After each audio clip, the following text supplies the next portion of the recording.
Bem, vamos iniciar então agora o módulo de evaporação e evapotranspiração.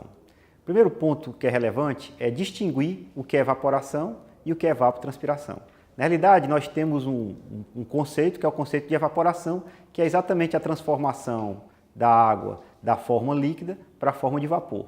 Para que isso aconteça, obviamente, a gente vai precisar de uma quantidade de energia, né, que vocês já estudaram isso em cursos anteriores. Nós vamos ter também o processo de transpiração de água das plantas, que é exatamente a evaporação que vai se dar nos estômatos das águas das plantas, que normalmente esses estômatos vão estar localizados nas folhas das plantas. Então a evaporação que acontece nos estômatos é denominada de transpiração. Como esses dois processos são difíceis de serem divididos quando a gente faz um balanço hídrico numa bacia hidrográfica, porque a gente vai ter solo nu, vamos ter vegetação, nós unificamos esses dois processos em um processo só, que nós denominamos de evapotranspiração.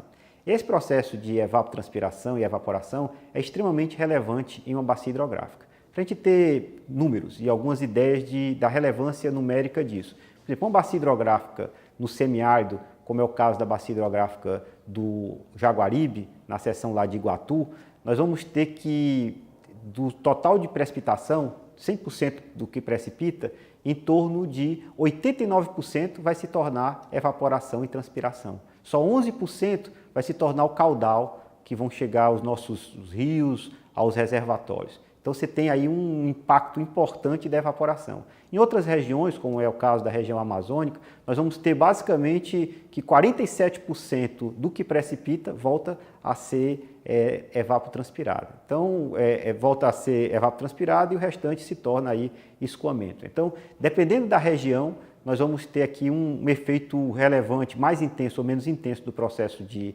evaporação, mas em todas elas, quando nós estamos tratando de processos de grande escala, de processos de duração de tempo maior, de meses e de anos, você precisa considerar a evaporação no seu balanço hídrico, sob pena de você não conseguir quantificar e não conseguir fechar esse balanço hídrico. Se nós estamos pensando numa pequena escala de alguns poucos minutos ou de algumas poucas horas, aí esse processo de evaporação talvez não seja tão significativo assim. Vai se tornar mais significativo para o balanço hídrico a gente quantificar o processo de infiltração, né, que é para fazer exatamente essas perdas que a gente tem para transformar o total de chuva no total de vazão. Então a vazão, a precipitação e a infiltração, num intervalo de tempo muito curto, de algumas poucas horas, de minutos, elas se tornam os três processos mais relevantes. Mas quando a gente pensa na escala anual e na escala mensal, a evaporação juntamente com a precipitação e a vazão são os três processos hidrológicos mais relevantes. Então, um balanço hídrico numa bacia, se a gente quiser quantificar qual é a disponibilidade hídrica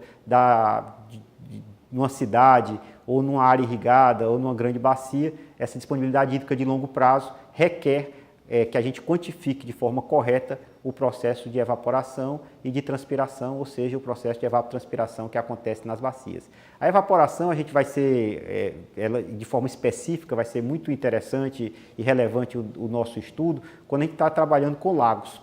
Então, os lagos, que são associados aos grandes reservatórios aqui no Nordeste semiárido ou em outras regiões do Brasil, eles vão ter como um dos fatores importantes para o seu balanço hídrico o processo de evaporação. Só para vocês terem uma ideia, em um lago aqui no estado de Ceará, a evaporação pode acontecer de 1,7 a 2 metros de coluna d'água. Imaginem um lago do tamanho do Castanhão, que tem uma superfície de 300 quilômetros quadrados. Quase do tamanho de Fortaleza, que tem uma área de 315 km². Imagine o que seria uma evaporação de 2 metros de coluna d'água para um lago desse porte. Então esse seria o volume que se perderia em função da evaporação daquela água que estaria estocada no lago. Então a evaporação ela é extremamente relevante também no balanço hídrico, não só na bacia hidrográfica no todo, mas também na bacia hidráulica, no balanço hídrico de um determinado lago. Então, são esses fenômenos que a gente agora vai aprender a quantificar esses processos. Como é que se dá o processo de evaporação, como é que se dá o processo de infiltração e como é que a gente mede e como é que a gente quantifica, são objetos dos nossos próximos módulos.